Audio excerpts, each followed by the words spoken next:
Imposter syndrome does not mean you're unqualified. It means you're expanding into something new. Imposter syndrome doesn't ask, how can I do better or be better at this? It asks, do I even belong here? And that's the reason that we want to just abandon this mindset, because really that's the worst question that you can ask, right? That's getting at the heart of, am I good enough? And the answer is yes. Hi, I'm Chris LeBrun, your host of the Wholistic Productivity Podcast. As someone who's never been afraid of dreaming big and going for it all, I often find myself with a lot on my plate. I'm a husband and father, a nonprofit fundraiser, and an entrepreneur. What I've realized is my view of productivity was pretty toxic.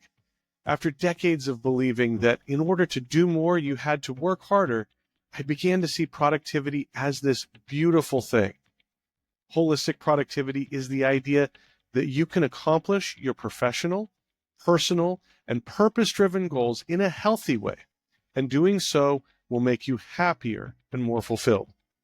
Join me each week as we break down myths about productivity, share practical tips for maximizing your time, energy, and focus, and hear from others about their productivity journey.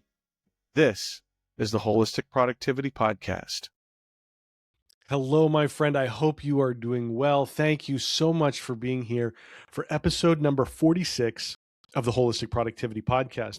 My name is Chris LeBrun. I'm your host.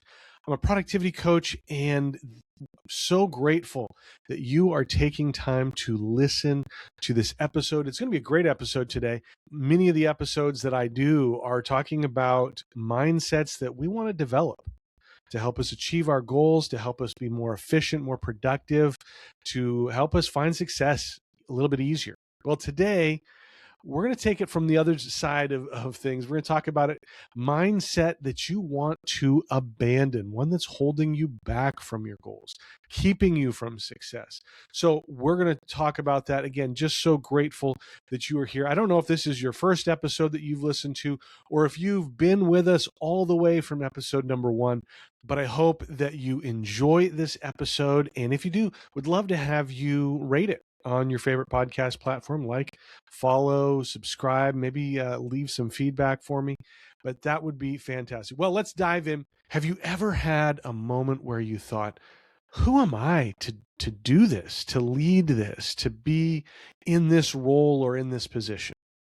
If you've ever felt that, then you are familiar with the topic today. We're talking about imposter syndrome. I think it's something that we've probably all suffered from at some point or time in our life. And right there, that should be some comfort to you that you're not alone. It's happened to all of us. You know, imposter syndrome does not mean you're unqualified. It means you're expanding into something new. And that's what we're going to look at today as we unpack this episode. It doesn't mean you're unqualified. It means you're expanding into something new. Maybe that's trying out for the school play or the basketball team. Maybe it's the first day on a new job, or when you get tasked to lead a new project, right? Imposter syndrome doesn't ask, how can I do better or be better at this? It asks, do I even belong here? And that's the reason that we want to just abandon this mindset, because really that's the worst question that you can ask, right? That's getting at the heart of, am I good enough? And the answer is yes. So today we're going to look at imposter syndrome, why it shows up, how it quietly sabotages our goals, and what to do when it tells you to sit down and stay small. Okay? So let's start out by defining imposter syndrome. We're going to look at what it is and what it isn't. So what is imposter syndrome? Well, it's a mismatch between growth and identity. Your skills have literally expanded faster than your self-image. This is common among thoughtful, high standards people, not frauds. I think that's important to recognize from the beginning. You're never going to see a con artist with imposter syndrome, right? So if you have it, that's a good sign that you're not a con artist, right? You're someone who is upstanding and wanting to actually make a difference in the world and not just pull something over on people. Now let's look at what imposter syndrome isn't. It isn't proof that you're not ready. It isn't a sign that you're deceiving anyone. And it isn't something that disappears before action. You can't get rid of imposter syndrome before you act. It usually fades after you take action. So, the bottom line, imposter syndrome is not a character flaw. It's a side effect of growth. And so, if you are experiencing it, and that's a good thing because you are growing, you are evolving, you are not staying stagnant.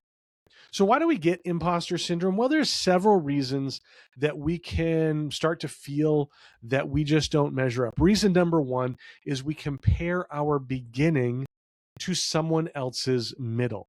What's that saying? Comparison is the thief of joy.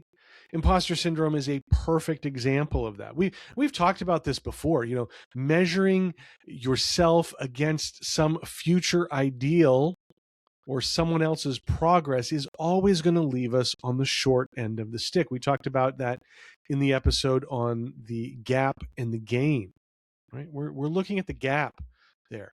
This is easy with social media when we only see part of the process. We forget how long mastery actually takes, because in the online world, timelines get collapsed and struggles aren't shared. So we just see the results of what probably has been a very long journey with ups and downs. All we see is the results.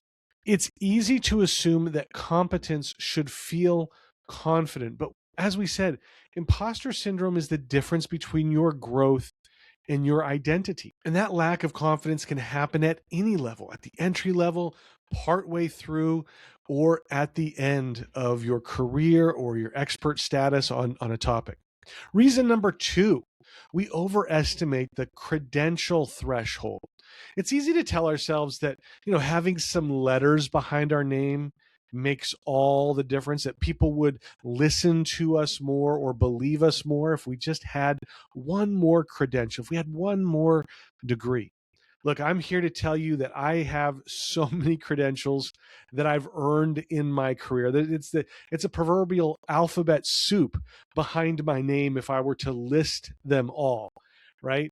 And I don't say that to brag. It's what it is. I have always prioritized ongoing learning and being at the top of whatever industry I'm in.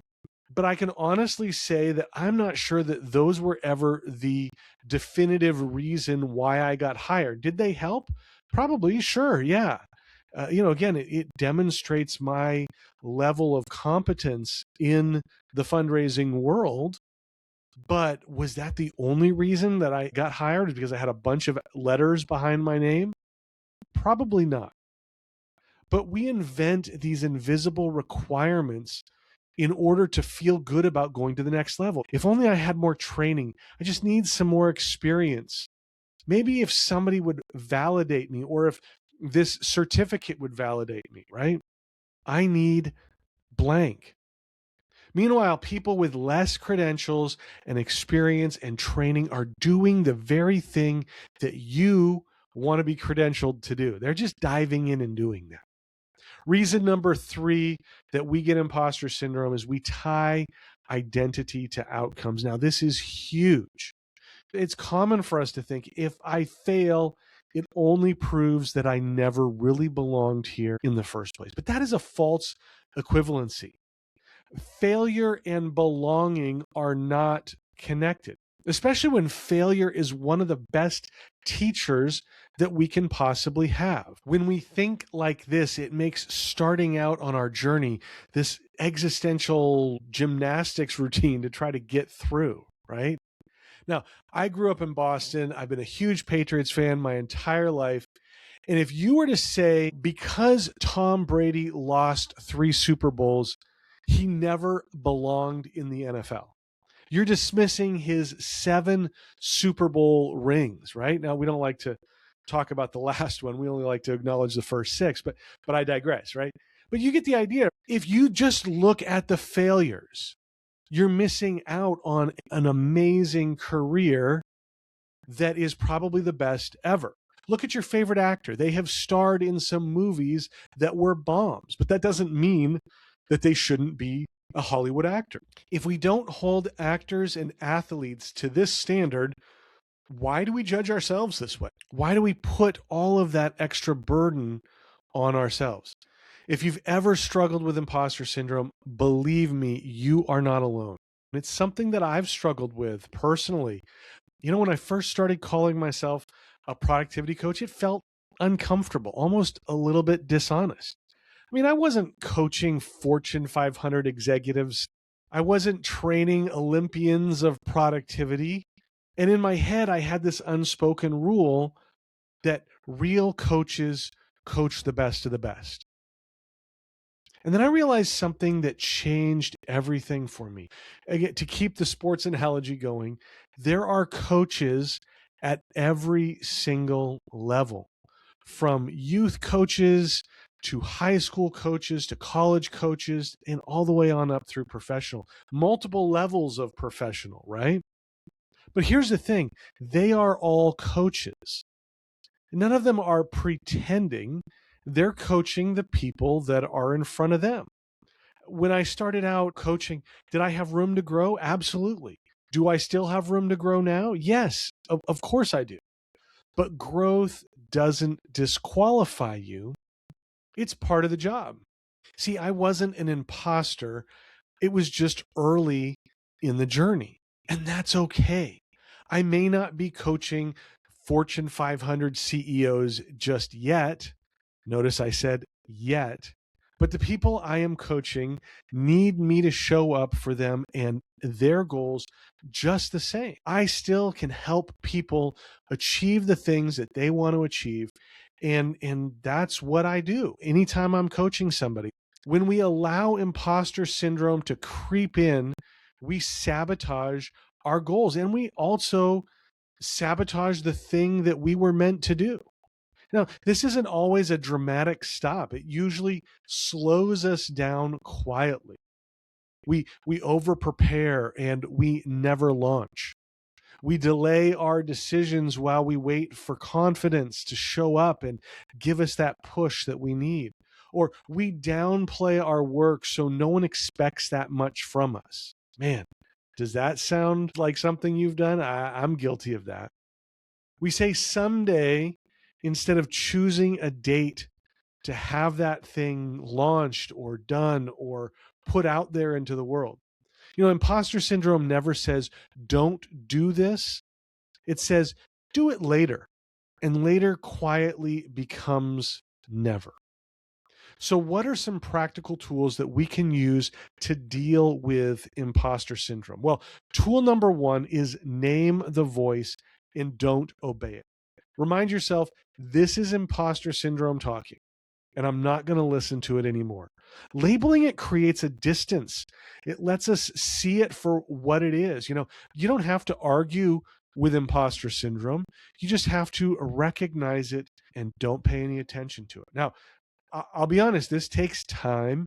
This takes practice. You're not going to be able to name it the first time and then you'll be rid of it forever, right? You're going to need to keep acknowledging it over and over again and constantly make sure that you are letting it sit over there on the side and don't listen to what it has to tell you. Tool number two, stop asking yourself, am I qualified enough? Instead, ask yourself, who could I help right now, where I'm at? Now, this shifts the focus from identity to service. When I was launching this podcast, I focused on the who that I could reach rather than the who I couldn't reach right now. That was important. I had to look for and recognize that there were people out there who needed what I had to offer. They need to be able to achieve their goals, to find happiness and fulfillment and satisfaction, and then they can go out and make an impact in the world because of the coaching that they got from me. So that was huge for me at that point. Tool number three, borrow the right time horizon. Now, what do I mean by that? ask yourself, would I expect myself to be an expert at this thing in 5 or 10 years? If the answer is yes, that makes being imperfect today a very logical thing, right? If you're going to be an expert in 5 to 10 years, that means by default that you are not an expert today. And that's okay. That's not shameful, right? You've already said expert level is 5 to 10 years off. So I'm growing today. But here's the catch. You're never going to reach expert level in 5 to 10 years unless you start today. I recently wrote a blog that talked about this, where I proposed this simple statement. Tomorrow's success requires today's commitment. Let me say that again. Tomorrow's success requires today's commitment. I'll put a link in the show notes if you want to read the whole article, but that lets us move forward today at where we are so that tomorrow we can be that expert. Tool number 4, act small, but act in public. It's important when you have imposter syndrome to take one visible step towards your goal. Even if you don't feel ready, publish that article or podcast episode. Invite a colleague to review your idea. Share your masterpiece with the world. I said this at the beginning, but we can't get rid of imposter syndrome before we act. Confidence follows evidence, not the other way around. You don't overcome imposter syndrome by thinking or wishing or sitting there. You overcome it by acting. In fact, thinking is probably what created the imposter syndrome in the first place, right? Overcoming imposter syndrome is about reclaiming forward momentum. I want to be very clear when I say this. Imposter syndrome is not a sign that you should stop going after your goals. It's often a sign that you are standing on the edge of something that matters. You don't need to feel ready to take the next step. You just need to be willing to take it imperfectly. So let's recap what we talked about today. Imposter syndrome is a mindset that we need to abandon. We need to get rid of it.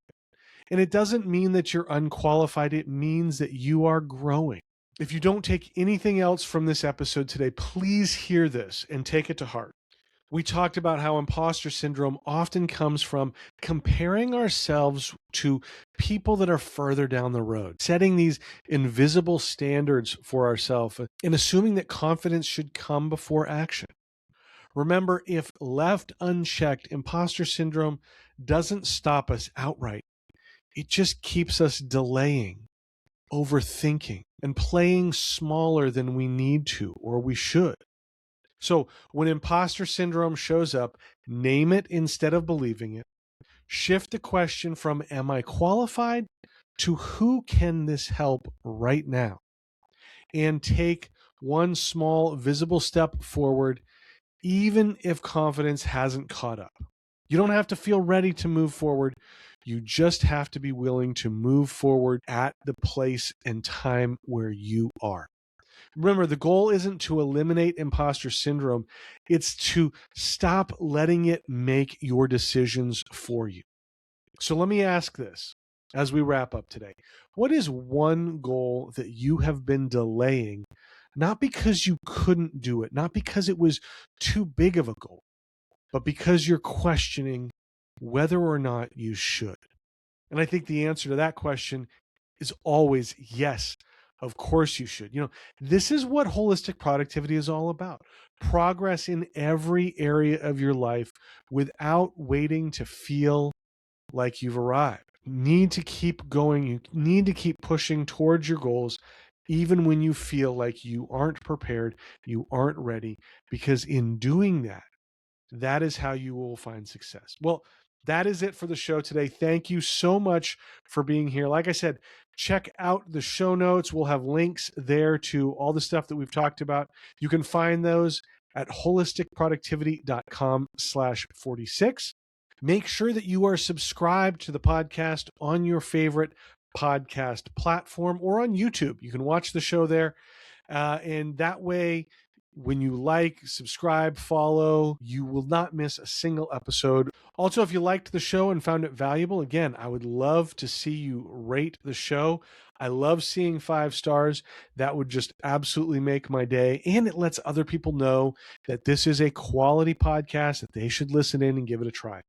Make sure you follow at Wholistic Productivity on all of the social media, Instagram, Facebook, Threads, LinkedIn, YouTube, Substack.